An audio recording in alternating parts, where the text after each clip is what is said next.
디모데 후서 4장 1절부터 8절까지 제가 봉독하겠습니다. 하나님 앞과 살아있는 자와 죽은 자를 심판하실 그리스도 예수 앞에서 그가 나타나실 것과 그의 나라를 두고 엄히 명하노니 너는 말씀을 전파하라. 때를 얻든지 못 얻든지 항상 힘쓰라. 범사의 오래 참음과 가르침으로 경책하며 경계하며 권하라. 때가 이르니 사람이 바른 교훈을 받지 아니하며 귀가 가려워서 자기의 사욕을 따를 스승을 많이 두고 또 그 귀를 진리에서 돌이켜 허탄한 이야기를 따르리라. 그러나 너는 모든 일에 신중하여 고난을 받으며 전도자의 일을 하며 내 직무를 다하라. 전제와 같이 내가 벌써 부어지고 나의 떠날 시각이 가까웠도다. 나는 선한 싸움을 싸우고 나의 달려갈 길을 마치고 믿음을 지켰으니 이제 후로는 나를 위하여 의의 면류관이 예비되었으므로 주 곧 의로우신 재판장이 그날에 내게 주실 것이며 내게만 아니라 주의 나타나심을 사모하는 모든 자에게도 니라. 아멘. 이 시간 유영길 목사님께서 나오셔서 나의 달려갈 길을 마치고 라는 제목으로 하나님 말씀 증거해 주시겠습니다.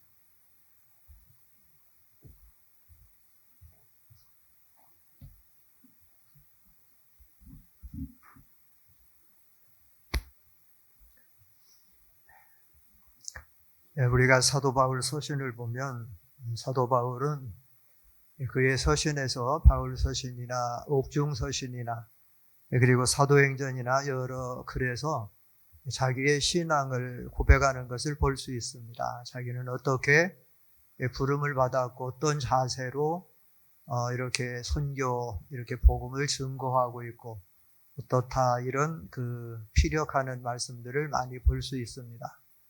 그런데 오늘 본문에 나오는 이 본문의 말씀의 고백은 사도 바울의 최종 마지막 모든 자기의 삶의 마지막 순간에 일생의 최종 결산과 같은 신앙 고백을 하는 것을 볼 수가 있는데 6절에 보면 전제와 같이 내가 벌써 부어지고 나의 떠날 시각이 가까웠도다. 하나님의 성령의 감동으로 자기의 순교의 죽음이 얼마 남지 않은 것을 생각하고 그래서 그동안 달려온 모든 것을 생각할 때에 자기의 모든 결산적인 신앙 고백이 내가 선한 싸움을 싸우고 달려갈 길을 마치고 믿음을 지켰으니 이제 후로는 나를 위하여 의의 멸관이 예비되었다라고 이렇게 고백하고 있는 것을 볼 수 있습니다. 우리 목회자들이 목회를 끝나고 또 하나님 앞에 부름을 받을 때에 이런 고백을 할 수 있다라고 하면 그는 정말 최고의 목회의 길을 걸어갔다고 할 수 있고 가장 행복한 목회자다라고 할 수가 있습니다. 오늘 제가 받은 주제는 사명입니다. 근본 수양회는 총회장 목사님이 각 강사 목사님들에게 하나씩 주제를 주어서 이 코로나 팬데믹 시대에 여러 가지로 혼란하고 또 교회들이 지금 많이 어려워지고 있는데 그래서 좀 이 시대적인 상황에서 이렇게 우리 교단이 어떻게 앞으로 이렇게 바른 목회를 통해서 교단을 이렇게 성장해 나가고 바로 나갈 수 있을까? 코로나 팬데믹 2년 동안 일반적인 통계가 지금 계속 나오는 걸 보면 1만 개 교회가 문을 닫고 100만 이상의 교회를 떠나거나 나오지 않는다는 이 엄청난 참 이런 신앙의 이 어려움 속에서 특별히 우리 교역자들이 이런 때에 어떤 자세를 가지고 어떤 목회를 해야 되는가, 특별히 교역자들이 사명감이 새로워져야 되지 않는가. 그래서 어제 우리 총회장 목사님도 교회 예배 시간에 상당히 많은 시간을 이 목회자의 사명에 대해서 이렇게 강조하는 말씀을 우리가 받았습니다. 오늘 성경에 보면 사도 바울은 내가 선한 싸움을 싸우고 나의 달려갈 길을 마치고 믿음을 지켰다 고백하고 있는데 짧은 시간에 이 사명에 대해서 좀 초점을 맞춰서 말씀드리려고 하니까 다 할 수 없고 나의 달려갈 길을 마치고 여기에 좀 초점을 맞춰서 우리의 사명에 대한 자세를 다시 생각하고자 합니다. 여기 나의 달려갈 길을 마쳤다라고 하는 원문은 돈 토르문 테타레카라고 하는 말씀인데 여기에는 여러 가지 의미를 가지고 있습니다. 특별히 여기 나의 달려갈 길을 다 달렸다라는 얘기는 정해진 코스를 다 달렸다 그런 의미를 가지고 있어요. 정해진 코스라고 하는 것은 우리가 그 육상 경기에 보면 100m, 200m에 보면 그 레인이 있습니다. 1레인, 2레인, 3레인, 4레인 쭉 있어요. 그러면 그 운동 선수들이 달려갈 때에 그 선을 다른 선으로 들어가든지 침범하게 되면 그 모든 것은 실수하게 되는데 그 선을 달렸다는 거예요. 운동 경기에 보면 그런 선이 많더라고요. 수영도 보면 자기 선이 있어요. 1번, 2번, 3번, 4번 쭉 있어요. 이번에 베이징 올림픽의 스피드 스케이팅도 보면 달리다가 인코스 들어갈 때 인코스 들어가야 되고 아웃코스 들어갈 때는 아웃코스 들어가서 이렇게 돌아야 되는데 만약에 그 코스를 이탈하거나 잘못하게 되면 아무리 잘 달렸다라고 해도 실격이 되는 것입니다. 오늘 우리가 이 정해진 코스를 다 달렸다라고 하는 이 말씀의 교훈은 무엇인가 하면 우리가 신앙생활을 하든지 목회생활을 하든지 하나님의 말씀에 하나님의 법에 하나님의 뜻에 맞지 않는 것은 하나님 앞에 인정받을 수 없다는 거예요. 여러분이 지금 디모데후서 4장을 펴갖고 있는데 디모데 앞으로 한 장만 넘기면 디모데후서 2장 5절을 다 같이 한번 읽어보겠습니다. 한 장만 넘기면 디모데후서 2장 5절에 보면 시작. 경계하는 자가 법대로 경계하지 아니하면 승리자의 관을 얻지 못할 것이며 라고 말하고 있습니다. 아무리 우리가 신앙생활을 열심히 잘한다고 해도 또 우리가 목회생활을 아무리 열심히 잘한다고 해도 그것이 하나님의 법에 맞지 않으면 인정을 받을 수가 없다는 겁니다. 우리 성도의 최고의 신앙 행위는 예배죠. 그러나 그 예배가 아무리 중요한 예배라도 그 법에 맞지 않으면 하나님 앞에 인정을 받을 수 없습니다. 아론의 두 아들 나답과 아비후가 하나님 앞에 제사를 드렸는데 제단에서 불이 나와서 두 사람이 순식간에 차서 죽었죠. 왜냐? 하나님의 법에 맞지를 않았습니다. 하나님이 명해서 드리라고 한 불이 아니라 다른 불을 가져다가 드렸기 때문에 거기서 불이 나와서 하나님의 심판을 받아서 죽은 것입니다. 우리가 목회자로서 하나님의 부름을 받아서 이 사명을 감당하는데 이 말세지 말에 정말로 목회가 어려워지고 여러 가지 예기치 않은 상황들이 도래하게 되니까 어떻게 해야 교회를 좀 부흥시킬 수 있을까? 어떻게 해야 교회를 좀 성장시킬 수 있을까? 우리가 생각하다가 어떤 사람은 극단적인 신비주의도 도입하고 어떤 사람은 극단적인 열린 예배도 도입하고 심지어 우리 교회가 가지고 있는 정체성에 대한 진리도 다 버리고 그런 건 하나님 앞에 인정을 받을 수가 없다라고 하는 사실입니다. 이 정해진 코스 우리는 하나님의 부름에 합당하도록 말씀에 합당하도록 이 길을 걸어가고 이 사명을 감당해야 된다는 말입니다. 또 하나 이 정해진 코스 달려갈 길을 마치고라는 정해진 코스가 가지고 있는 또 하나의 의미의 진리는 뭔가 하면 바로 우리 목회자들이 가지고 있는 이 사명입니다. 이 성경은 좀 우리 한번 찾아보기 원하는데 사도행전 20장을 한번 찾아보면 거기 분명히 이 달려갈 길은 뭐냐? 사도행전 20장 23절로 24절 시작. 오직 성령이 각성에서 내게 승언하여 결박과 환난이 나를 기다린다 하시나 내가 달려갈 길과 주 예수께 받은 사명 곧 하나님의 은혜의 복음을 증언하는 일을 마치려 하면은 나의 생명을 조금도 귀한 것으로 여기지 아니하노라. 여기 내가 달려갈 길과 주 예수께 받은 사명 그랬습니다. 달려갈 길은 우리가 하나님 앞에 받은 사명이에요. 이게 정해진 코스예요. 다른 사람의 달려갈 길이 아니라 오늘 디모데후서 4장 여기 7절에서도 나의 달려갈 길이라. 이 사명이 바로 우리가 달려갈 정해진 코스라는 겁니다. 코스라. 여러분 사명이 뭡니까? 사명은 우리가 맡은 직무, 우리가 맡은 임무가 사명 아니에요? 그래서 바로 오늘 본문으로 돌아와서 디모데후서 4장 5절에 보면 그러나 너는 모든 일에 신중하여 고난을 받으며 전도자의 일을 하며 내 무엇을 다하라 그랬습니까? 직무를 다하라는 거예요. 여기 달려갈 길은 우리의 직무예요. 우리가 하나님으로부터 부여받은 임무, 나의 달려갈 길과 주 예수께 받은 사명, 곧 하나님의 은혜 복음을 증언하는 일을 마치려 하면은 나의 생명을 조금 더 귀한 것으로 여기지 아니하노라. 이게 우리의 사명입니다. 여러분 사명은 생명보다 귀한 거예요. 여러분이 사명은 생명보다도 큰 것입니다.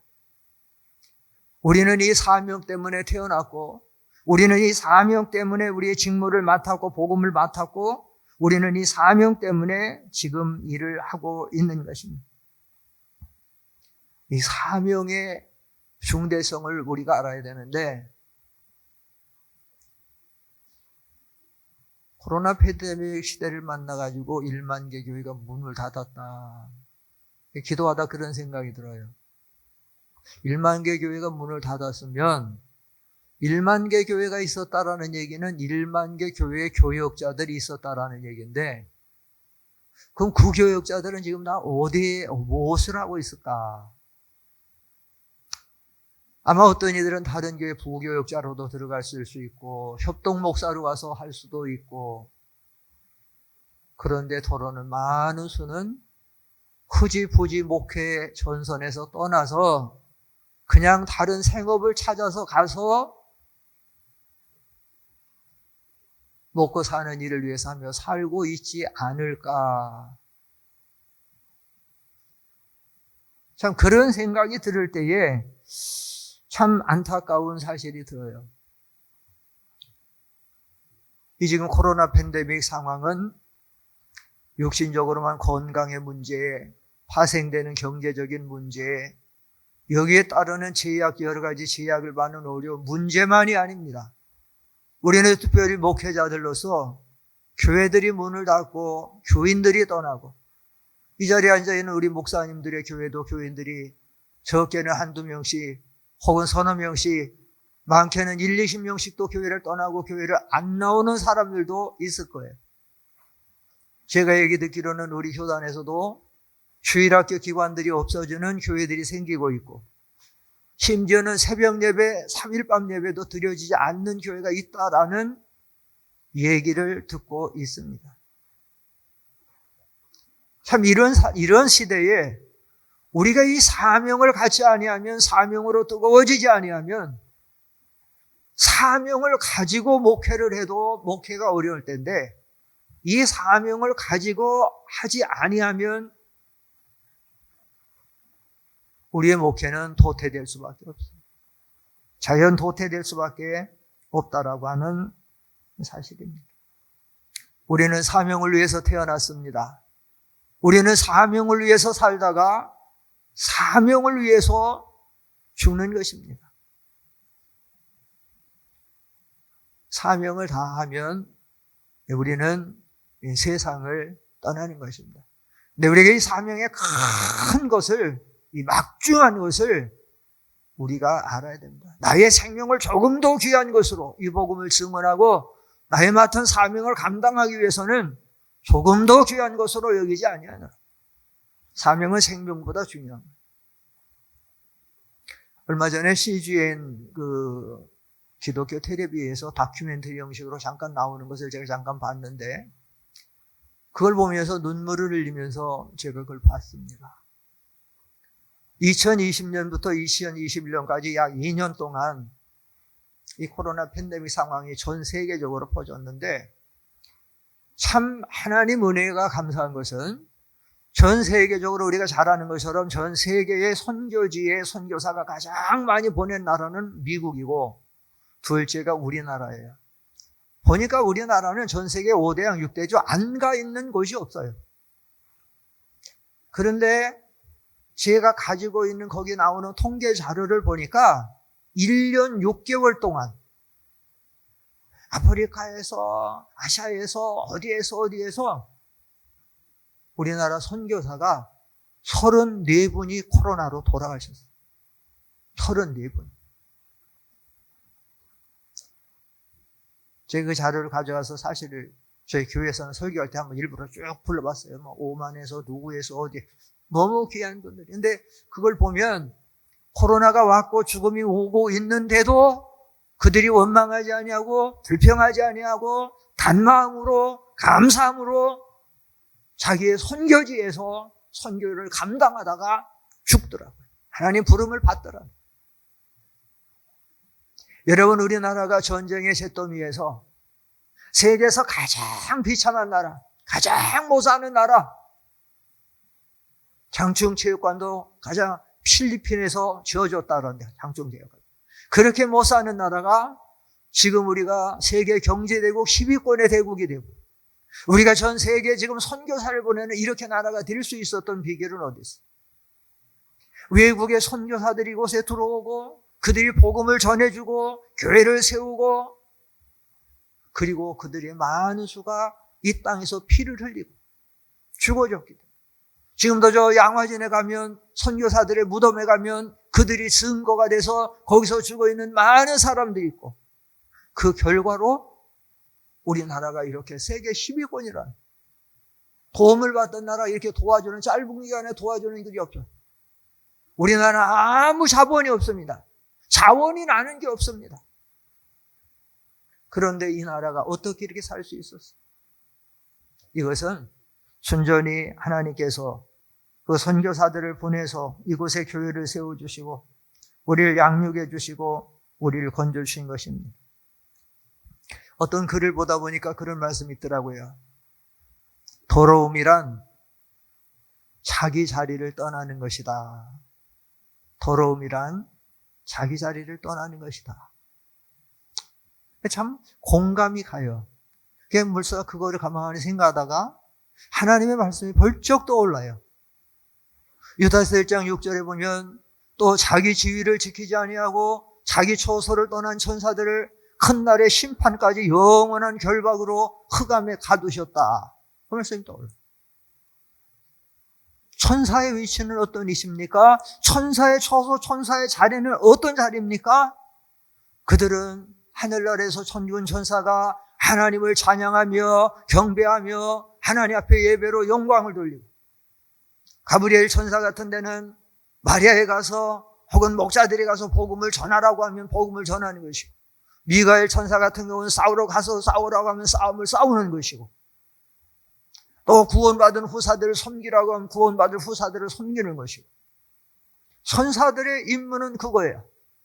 그런데 이 천사가 어느 날 천사장 중에 하나가 내가 하늘에 올라 하나님의 뭇별 위에 나의 자리를 펴고 가장 높은 구름에 올라 지극히 높은 자와 비기리라, 지극히 높은 자와 같아지리라. 그때 하나님께서 네가 이제 소울의 구덩이에 맨 밑에 빠지리라고 하고 하나님 앞에 내쫓겨서 사탄이 된 거 아니에요. 그게 지금 전 세계를 어지럽히고 이렇게 고통하는 시대가 오래가는 게 이 사탄의 역사가 아니에요. 사탄이 자기 지위, 자기 자수를 떠났기 때문에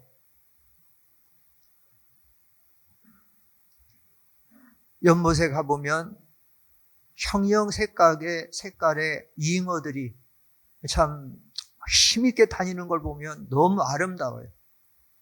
우리 성남의 분당에 보면 중앙공원이 있는데 막 팔뚝만한 커다란 잉어들이 뭐 빨간 거, 노란 거, 뭐 검은 거 다니는데 사람들이 오면 막 다 사진 찍고, 야, 아름답다, 아름답다. 근데 여러분, 그 아름답던 이 잉어가 어느 날 우리 집안의 거실에 우리 앉아있는 소파에 타고 와서 죽어서 앉아있다고 하면, 그 잉어가 우리가 누워 자는 침대에 와서 누워있다라고 하면, 그걸 보는 순간 어떻게 했어요? 누가 이 징그러운 걸, 이 더러운 걸 여기다 갖다 놨네. 혐오스럽죠. 연못에 있을 때는 그렇게 아름다운 잉어였지만, 그 잉어가 거실에 와서 소파에 침대에 있을 때는 그렇게 그것은 더러운 것이 될 수밖에 없다. 흙도 흙이 있어야 될 때고 말한다. 봄날에 아지랑이가 피고 모든 새싹들이 파릇파릇 나트에 흙을 갖고 와서 농부들이 흙을 갖고 오면 어떤 데는 흙을 계속 부숴가지고 쌀가루같이 밀가루같이 정말 부드럽게 하는 거예요. 그때 보면 파란 옆에 풀들과 다른 색상과 그 다음에 아지랑이 피어날 때 보면 그 한가롭고 목가적인 풍경이 너무 아름답고 좋은 거예요. 그런데 일하다가 흙이 많이 묻어가지고 집안에 들어와 거실에 많이 떨어져 있다. 또 비가 왔는데 흙이 더 묻어갖고 많이 떨어졌다. 그럼 어떡합니까? 누가 여기 더러운 떡이, 이게 더러운 흙이 있나니? 왜 이렇게 있지? 하고 다 갖다 버립니다. 남편이 남편의 자리를 떠나서 다른 여자와 불륜의 관계를 맺을 때 그는 더러워지는 거예요. 아내가 아내 자리를 떠나서 다른 남자와 더불어 불륜의 자리를 맺을 때 그는 더러워지고, 그래서 이혼까지도 하고 하는 거예요. 세상의 것도 그럴지언데 우리가 하나님의 부여받은 이 목회자의 이 사명은 얼마나 중요합니까? 이 성경, 다른 성경에 보면 그런 말씀이 있어요. 이 존귀는 아무나 취할 수 있는 것이 아니고, 우리 목회자, 복음을 전하는 우리의 이 사명은 아무나 취할 수 있는 것이 아니고 아론의 지파 그 사람들만 취할 수 있는 것인데, 신약 성경에도 나와요. 우리가 그 직분을 받았습니다. 우리 목회자의 이 복음 전하는 사명보다 더 귀한 것이 없습니다. 보통 세상에 의사들의 직업을 가장 선호하고 귀하다고 하고 결혼하면 제일 1순위로 가고 그런 대상이지만, 우리는 육체의 병을 고치고 살리는 게 아니라 우리는 영의 병을 고치고 영혼을 살리는 이 직분이 얼마나 귀하다냐. 그래서 우리가 잘 아는 영국 황실의 주치의였던 마틴 로이드 존스라고 하는 황실 주치의가 어느 날 그거 다 초기같이 내려놓고 나와서 하나님의 복음을 전해서 한 시대의 가장 위대한 설교자로 쓰임을 받은 것이 아닙니다.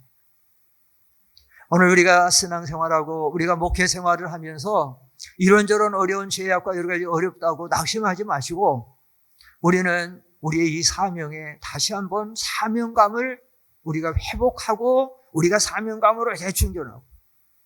저도 우리 총회장 목사님 전화가 왔어요. 목사님 이번에 우리 교육자 수양회 하는데 좀 사명에 대해서, 사명감에 대해서 말씀 좀 전해주세요. 정신이 번쩍 나더라고요. 이거 내가 사명에 이거 부초가 하니까 이거 하나님이 이게 하나보라다. 회개하면서, 그래서 저도 이 사명에 대해서 살아야 되겠구나. 그러면서 말씀을 준비하고 말씀을 증거하고 있는 것입니다. 우리는 알아야 됩니다.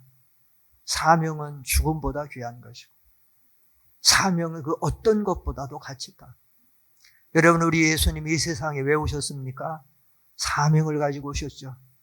인자가 온 것은 섬김을 받으려 함이 아니라 도리어 섬기려 하고 자기 목숨을 많은 사람의 대속물로 주려 오셨다고 하고, 그래서 짧은 33년이었지만 일평생을 이 사명을 위해서 복음을 전하고, 만나는 사람들에게 사명을 주고, 부르는 사람들에게 사명을 주고, 나중에 예수님이 십자가 지시고 사흘 만에 부활하셨는데 제자들이 나는 갈릴리 바다에 고기 잡으러 가노라.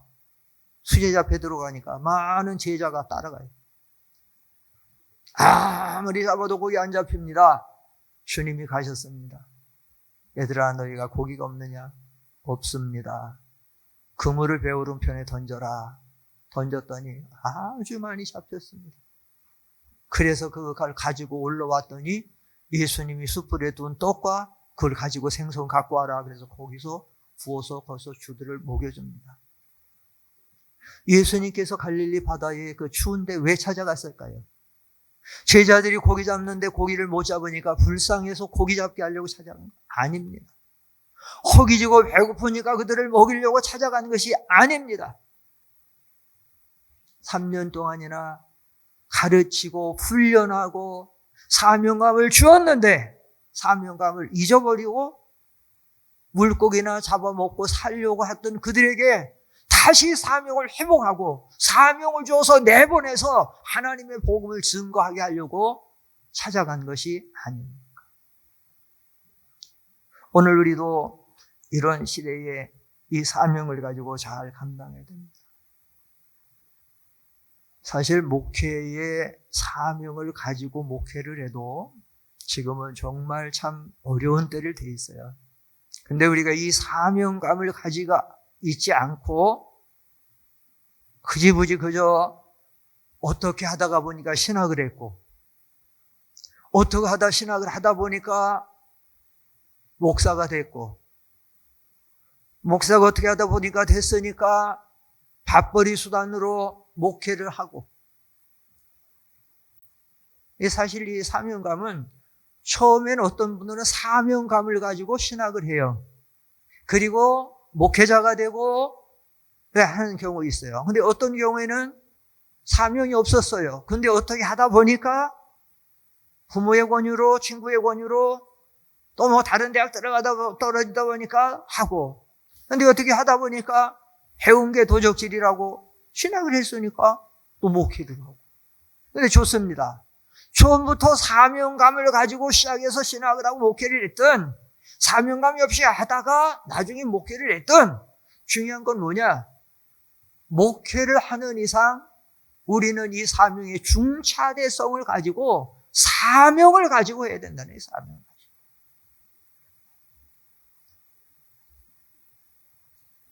예전에 우리 이병희 목사님 자주 말씀하신 것들은 소경 떡자루 붙잡고 있듯이 그냥 어떻게 하다가 목회를 하니까 밥벌이 수단으로 그냥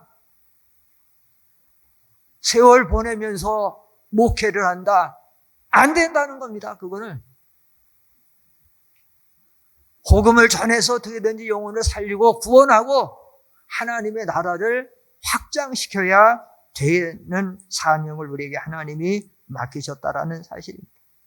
둘째로 오늘 여기 달려갈 길을 마치고라고 하는 의미에 또 어떤 의미가 있냐면 장애물 경주를 다 달렸다라는 뜻이에요. 장애물 경주. 운동 경기 중에 보면 장애물 경기가 있습니다.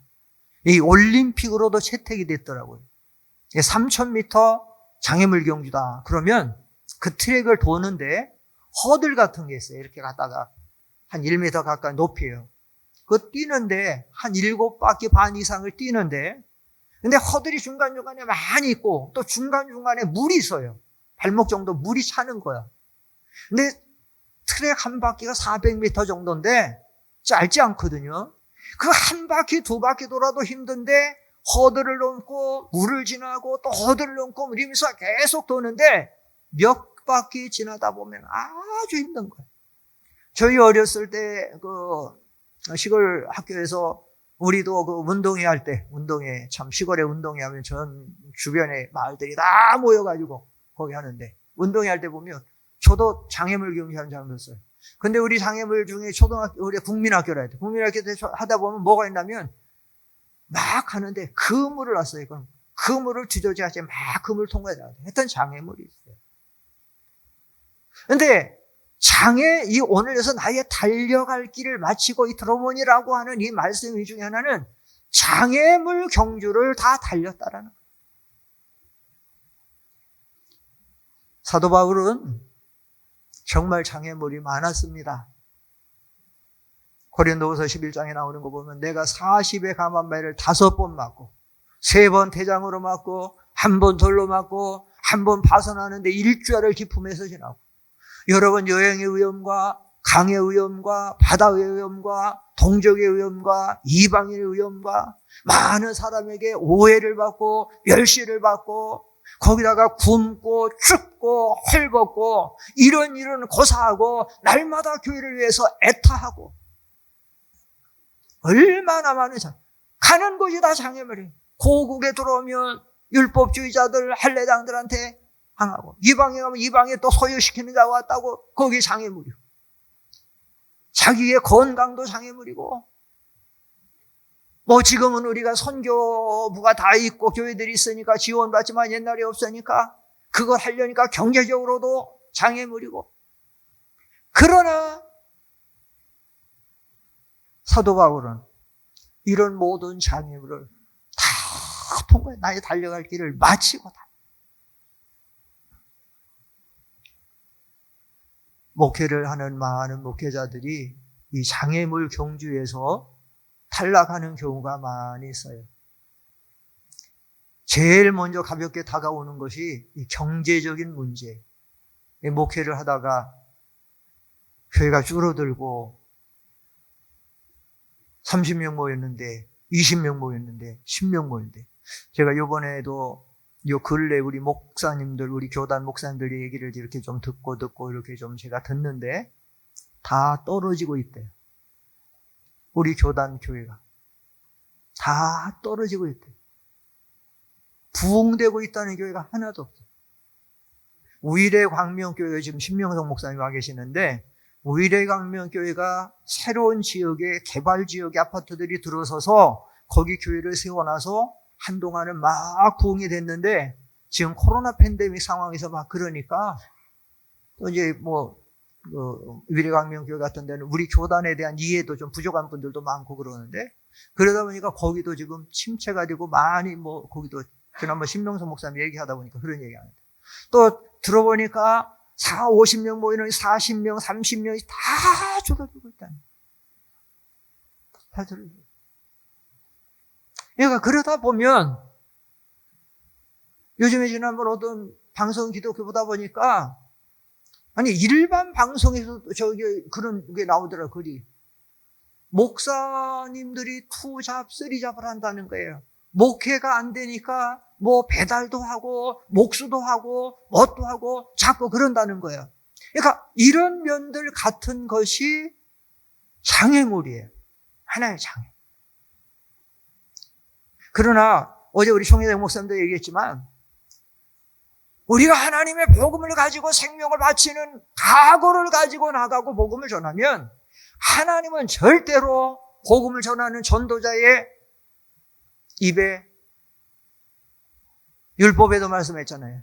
일하는 소의 입에 뭐를 씌우지 말라 그랬어요? 망을 씌우지 말라 그랬어요. 아니 참새 한 마리도 입혀주시는 하나님이 하물며 너일까 보냐. 오늘 있다 내일 아궁에 던지는 들풀도 아름답게 입히시는 하나님. 예?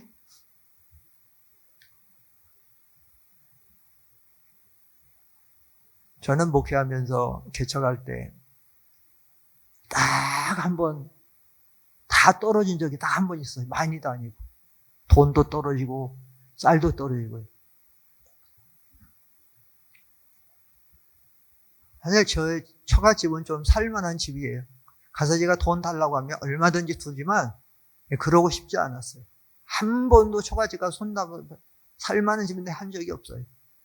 제가 대전에 살 때 근데 돈도 떨어지고 쌀도 딱 떨어졌어요. 그 다음 날 아침이 됐는데 어제 먹고 남은 밥 조금 있어요. 그거를 해서 딸애가 그때 초등학교 2, 3학년 다닐 때인데 그걸 먹여서 보냈고 이제 우리 둘은 부부는 없으면 못 먹는 거예요. 그런데 조금 있다가 그래서 그때 제가 전도사시더래요. 전도사님 그래요. 나가니까 김 집사님이라는 분이 쌀을 들고 오는 거예요. 쌀을 메고 오는 거예요. 허급히 막.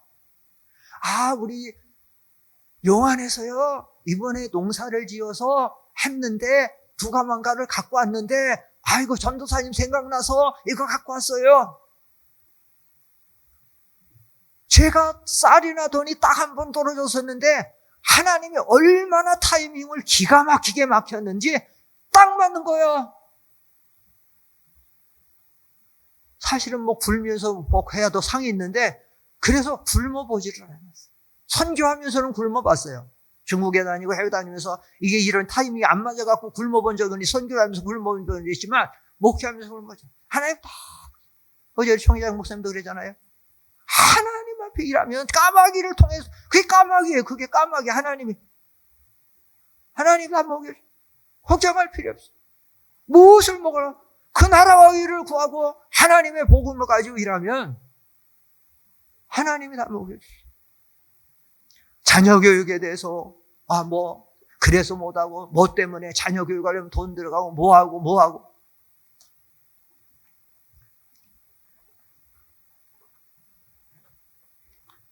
제가 우리 교단의 선교부에서 오래 일했기 때문에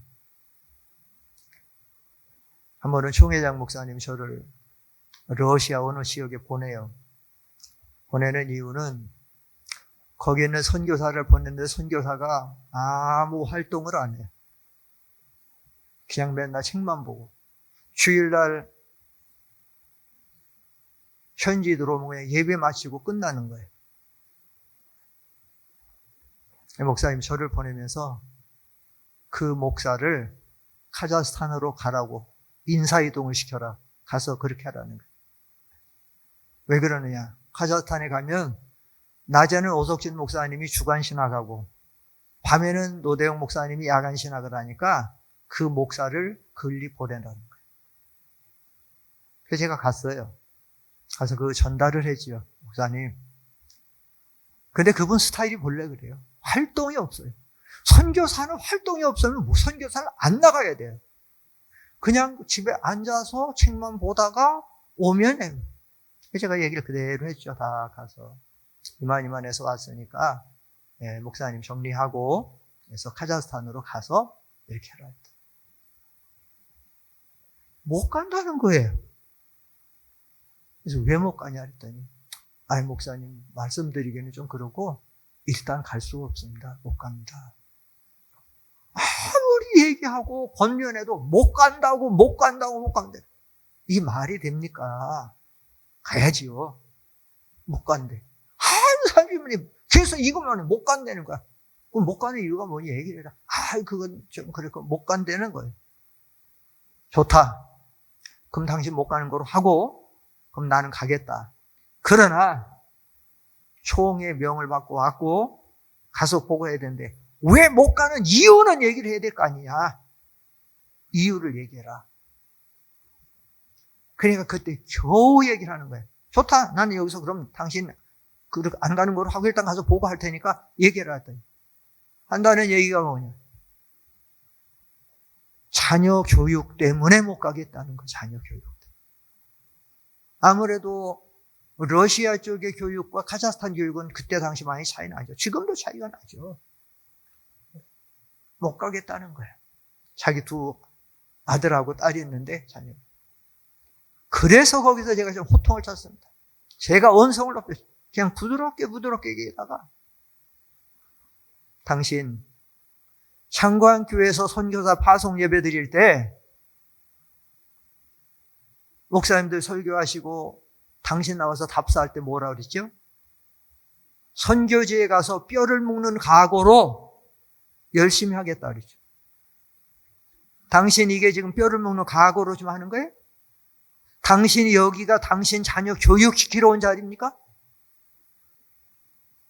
어떻게 그럴 수 있냐?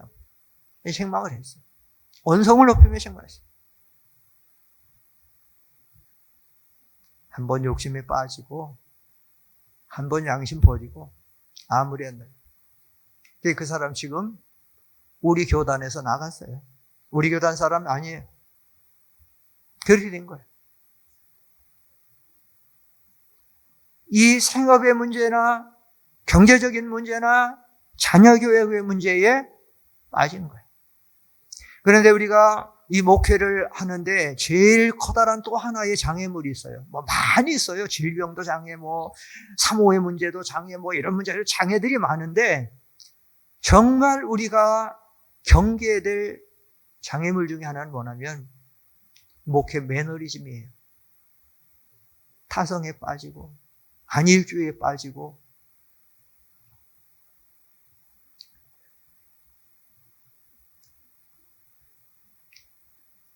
제가 이런 말씀을 좀 드려도 되는지 모르지만 그 북한에서 2년 7개월 있다가 나온 이면수 목사님 지금도 전 세계 다니면서 각 지역 다니면서 방송에 계속 나오죠. 근데 그 토론토 큰빛교회 제 딸아이가 있어요. 그 딸아이가 제가 거기 간사가 돼서 제 딸아이가 그 이면수 목사님 그 큰빛교회에서 청년들을 가르쳐요. 성경을 가르쳐요. 딸아이가. 그 2년이 돼서 그래서 저하고 이면수 목사님이 가까워졌고 저희 교회도 와서 몇 번 와서 말씀을 인도했고 또 그 목사님이 저하고 또 이렇게 선교에 대해서 좀 참석하자고 해서 그 선교대도 몇 번 참석하고 또 목사님이 자기 시방 이제 순회하는데도 같이 가자 해서 같이 다니고 이러면서 여러분 같이 왔는데 그 목사님이 같이 차 타고 다니면서 이렇게 하면서 얘기를 많이 하는데 뭔 얘기를 하냐면 그 목사님이 처음에 캐나다 들어갔을 때에 박재훈 목사님이 교회하던 것을 인수를 받은 거예요. 박재훈 목사님은 한국의 유명한 작곡가잖아요. 찬송가도 많이 만들었고 어린이 동요 얼마나 많이 만들었고 가곡을 많이 만들었죠. 박재훈 목사님이. 근데 그 박재훈 목사님이 할 때 6, 70명 모일 때 그 교회를 인수를 받은 거예요. 근데 이 이면수 목사님이 김준건 목사님 밑에서 굉장히 간사 생활하면서 열심히 복음을 전했던 분이라서 김준건 목사 상 받고 그랬는데 굉장히 열심히 있어요, 이분이. 지금도 얼마 제가 이렇게 보면 우리 따라갈 수 없는 열심이에요. 아니, 그 열심을 갖고 왔는데 그러니까 교회가 6, 70명이던 교회가 100명 모이더니 500명 모이더니 1000명 모이더니 2000명 모이더니 3000명 모이고 3000명이 넘어서 4000명으로 가는 거예요. 그런데 그렇게 되니까 이렇게 열심히 하던 이 목사님에게 매너리즘이 생기더라는 거예요. 그냥 설교 준비 안 하고 설교 준비 안 해도 과거에 가졌던 거 그냥 강대서 하면서 설교 잘하고 그리고 교회는 조직이 잘 돼가지고 시스템이 갖춰져 있으니까 자기가 특별히 뭐 안 해도 저절로 잘 돌아가고 그러니까 교회는 계속되고 잘 되렸다는 거죠. 그런데 어느 날 이 목사님에게 생각이 딱 들어오더라고요. 뭔가 하면 내가 이래서 안 되겠다. 내가 언제 이렇게 됐지? 안 되겠다.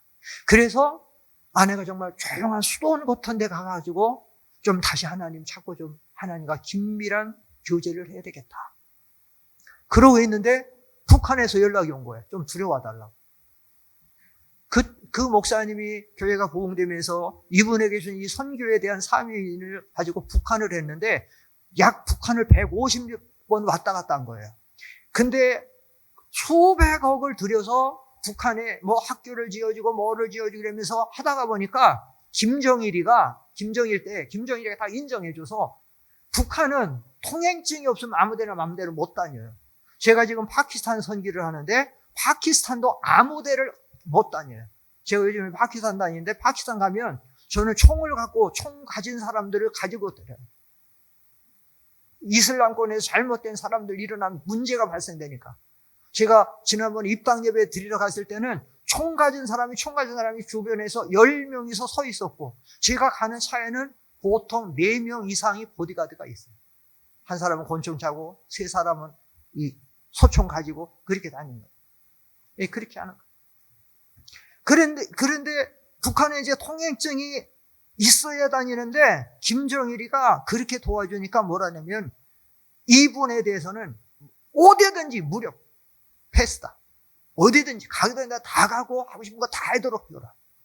그래가지고 했어.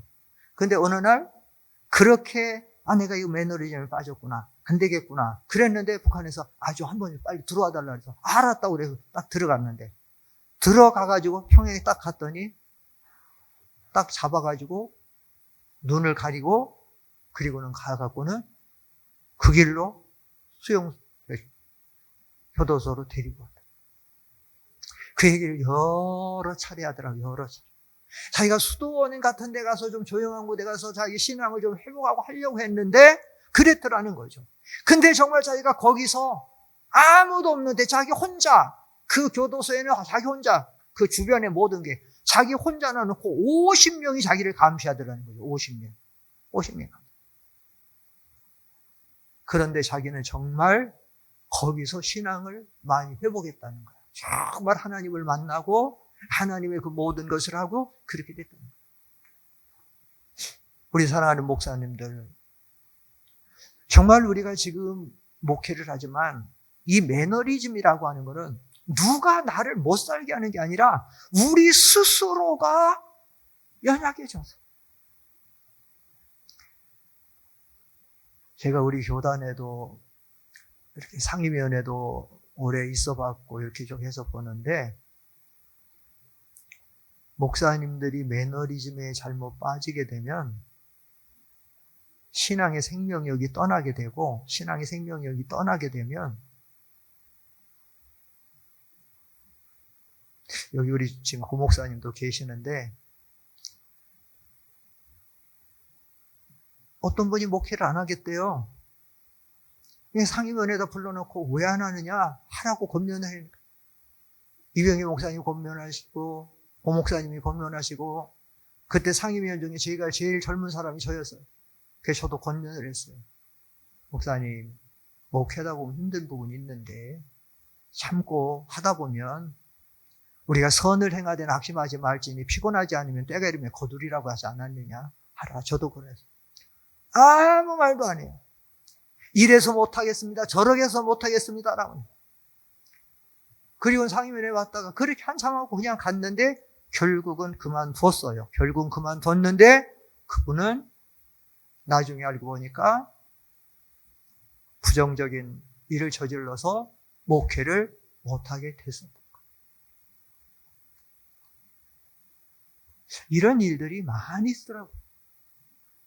한 번에 제가 안양 평강교회 있을 때 우리 장로님들하고 집사님들하고 소산에 어디 갈 일이 있어가지고 식당을 예약을 해서 갔는데요. 정말 이상한 일이. 참.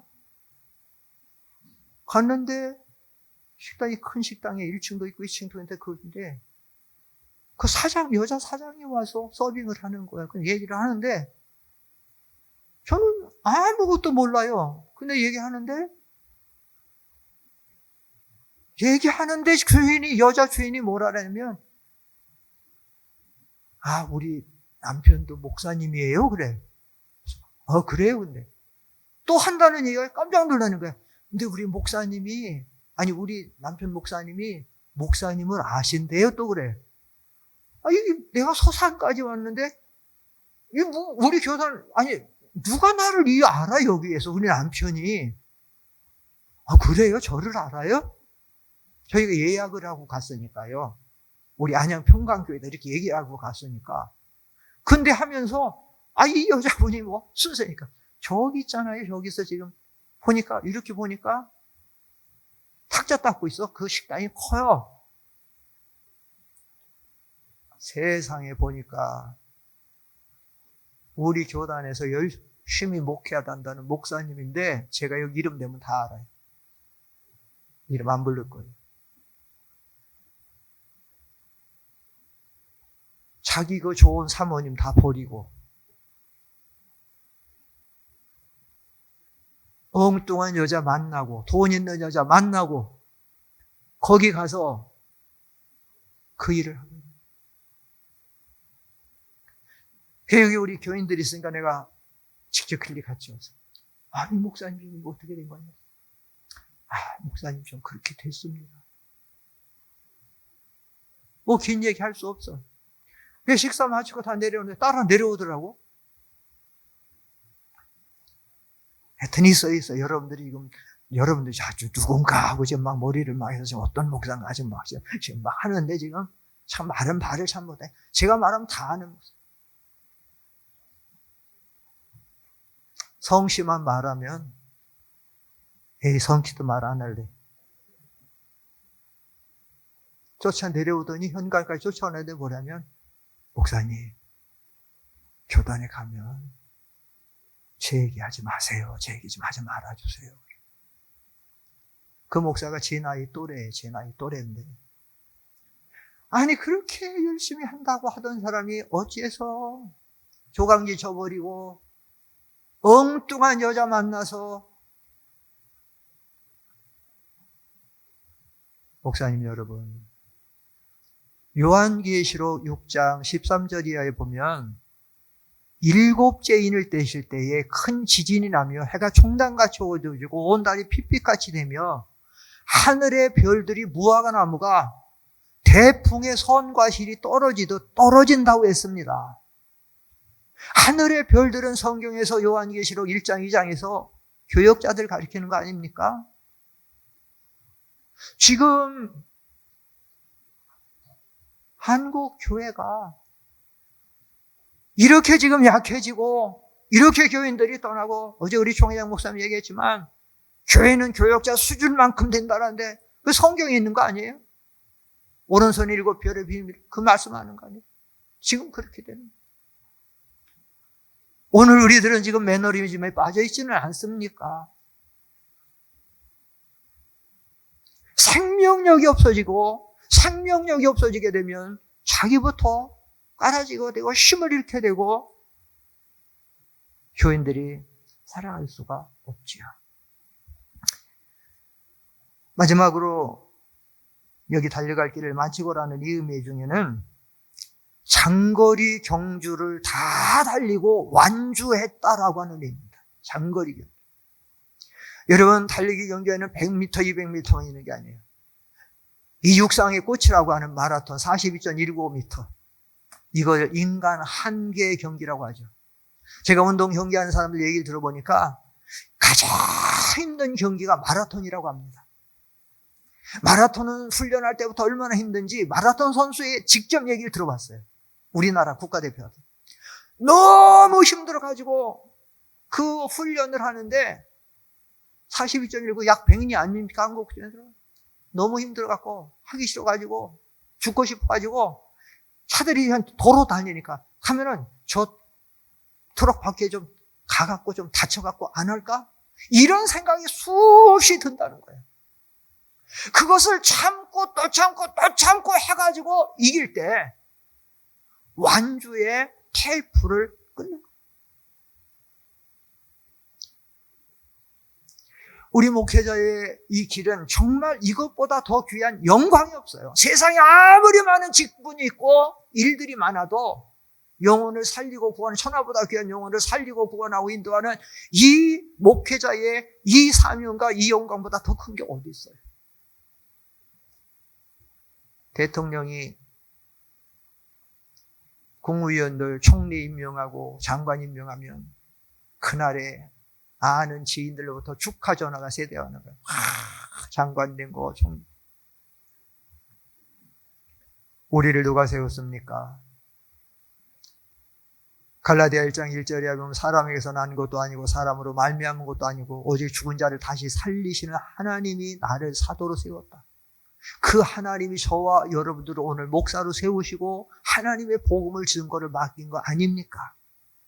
우리가 받을 이 영광은 세상의 그 어떤 것과도 비교할 수 없지 않습니까? 세상의 스포츠인들이 어떤 기업인들이 돈 많이 벌고 연예인들이 아무리 해도 그건 다 시들어질 면류관이고 썩어질 면류관이고 없어질 면류관 아닙니까? 헛되니 모든 것이 헛되도다. 어저께 설교학자 와갖고 여세하는데 히브리 문법에 2번 이상 반복하는 것은 그만큼 강한 것을 얘기하는데 전도서 1장 1절로 2절에 보면 헛되며 모든 것이 5번이 헛되다. 이 세상의 모든 건 다 헛된 거예요.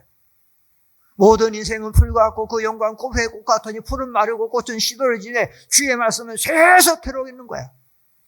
우리가 이 사명을 잘 감당하고 주님 앞에 설 때 놀라운 은혜 축복이 있어요. 그런데 문제는 뭐냐?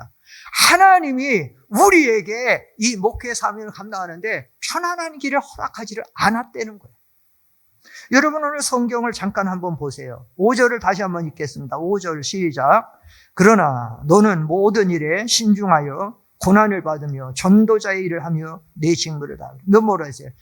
그러나 너는 모든 일에 신중하여 고난을 받으며 고난을 전제하고 있어요. 사도 바울은 내가 그리스도의 남은 고난을 그의 몸된 교회를 위해서 내 육체에 채우기를 기뻐한다고 그랬습니다. 우리 예수님 말씀하셨죠. 누구든지 나를 따라오려던 자기를 부인하고 자기 십자가를 지고 나를 쫓아야 된다고 말씀을 하신 거예요.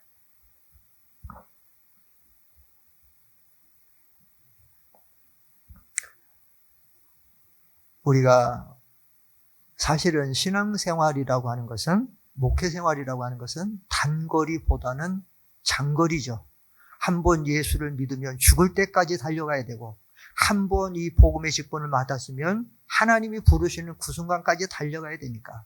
그런데 하다 보면 얼마나 많은 어려운 일들이 우리에게 옵니다. 그래서 사도 바울이 히브리서 12장에 인내로서 우리의 경주해야 된다. 그 마라톤에 이렇게 하는 걸로 보면 마지막에 거의 결승선쯤에 들어오다 보면 사람들이 다 지쳐가지고 어떤 사람은 다리를 쩔뚝쩔뚝 끌고 오고요. 어떤 사람은 막 가슴을 부여잡고 그냥 그 다리에 쓰러지죠. 어떤 사람은 거기 와서 기어갖고 오는 사람들도 있어요. 비록 힘들죠. 우리가 이 신앙의 다른 바길에서 1등은 못하고 2등은 못하더라도 완주는 해야 되잖아요. 완주. 우리가 하나님 앞에. 그때 하나님 앞에 서면 우리는 잘했다. 상급과 여기 의의 재판이 그날에 내게 모든 걸 주신다. 이 말씀 드리고 마치겠습니다. 아프리카에서 선교하던 선교사님 한 분이 선교를 하다가 병이 들고 이래서 고국으로 돌아오는데 마침 그 배에 루즈벨트 대통령이 타고 있었대요. 동아프리카 쪽에 가서 무슨 행사를 해가지고 이거 오다가 근데 마침 그 같이 탔는데 그 루즈벨트 대통령이 항구에 내려가지고 딱 가니까 의장대가 기다리고 섰다가 막 빵파레를 울려대고 대통령이 오니까 레드카펫을 깔아주고 그런데 아프리카에서 그 많은 고난과 어려움을 겪고 귀국을 하는 이 선교사님 하는데 아무도 맞아주는 사람이 없어서 혼자서 병든 몸, 상한 몸, 지친 몸을 이끌고 터벅터벅 걸어 내려오는데 그래서 제가 이랬대 세상의 대통령은 대통령이라고 이렇게 환영해주고 이렇게 참 기뻐해주는데 나는 하나님의 복음을 전한다고 이렇게 일평생 복음을 전한다고 돌아오는데 아무도 나를 환영해주는 사람도 없고 기뻐해주는 사람도 없구나. 그래서 더더 그때 하늘에서 갑자기 하나님의 음성이 들려오더래요. 아들아, 너는 아직 내 집에 돌아온 것이 아니다. 네가 만약 너의 본향 천국 집에 돌아오면 너는 이런 의장대의 빵빠리가 아니라 천군 천사의 빵빠리에 울려줄 것이고 너는 이 레드카펫이 아니라 내가 너에게 황금 주단을 깔아줄 것이다. 사랑하는 성도 여러분, 우리는 지금 힘들게 이 신앙의 다른 바퀴를 우리의 목회의 다른 바퀴를 달려가고 있습니다. 비록 지금 우리가 처한 환경이 힘들고 어려워도 절대 하나님은 한순간도 우리를 버리거나 떠나지 않습니다. 세상 끝날까지 항상 함께 하시고 하늘과 땅의 모든 권세를 가지신 그 주님이 그 모든 권세와 그 능력을 우리에게 주시고 가서 모든 족속으로 제자를 삼아 아버지와 아들과 성령의 이름으로 세례를 주고 내가 내게 분부한 모든 것을 가르쳐 지키게 하라고 말씀하는 거예요. 근데 사실 성경에 보면요, 믿음의 위대한 인물들도 한 번씩 이 신앙의 다른 바퀴에서 실족하는 경우를 많이 봐요. 모세도 너무 힘들었을 때에 주여 내가 이 백성들 내가 낳습니까? 나 못하겠습니다. 왜 나보고 이거 다 하라고 합니까?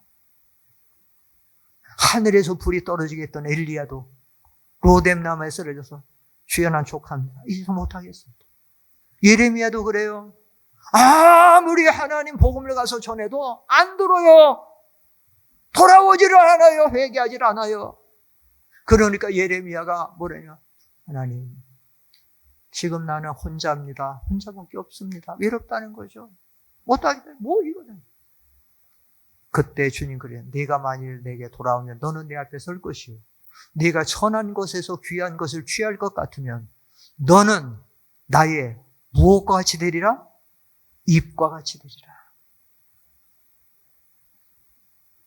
그래서 우리가 한번 실족하고 한번 낙심하고 좀 우리 했더라도 한번 이 수양의 기간에 하나님이 우리의 사명감을 다시 회복시켜 주시고 사명감을 다시 주시려고 불러주신 줄 알고 사명 잘 감당하는 저와 여러분 되기를 축원합니다. 기도하겠습니다. 거룩하신 아버지 감사합니다. 코로나 팬데믹 시대 이후에 너무나도 목회가 힘들고 어려운 때에 우리의 사명감이 약해지고 참으로 어떻게 할 줄을 모를 때 다시 저희들을 불러서 이렇게 말씀으로 우리의 사명의 중대사성을 깨닫게 하시고 다시 사명감으로 회복할 수 있도록 저희들을 권고해 주심을 감사함을 드립니다. 내가 선한 싸움을 싸우고 달려갈 길을 마치고 믿음을 지켰으니 이제 후로는 의의 재판장이신 그날에 내게만 아니라 죄나탄 사모하는 모든 자에게도 준다고 했사오니 우리 계신 교단의 모든 목회자들을 위로하여 주시고 힘을 주셔서 이 복음의 귀한 사명 달려갈 길을 잘 달려가고 최후 승리해서 하나님 앞에 상급과 멸류관을 받아 쓰는 저희들 다 될 수 있도록 인도하여 주시고 하나님 힘들고 어려운 우리 목사님들과 목사님 교회들 위로하여 주시고 소망을 주셔서 하나님의 능력으로 최후 승리할 수 있도록 인도하여 주시옵소서. 예수님의 이름으로 기도하옵나이다. 아멘.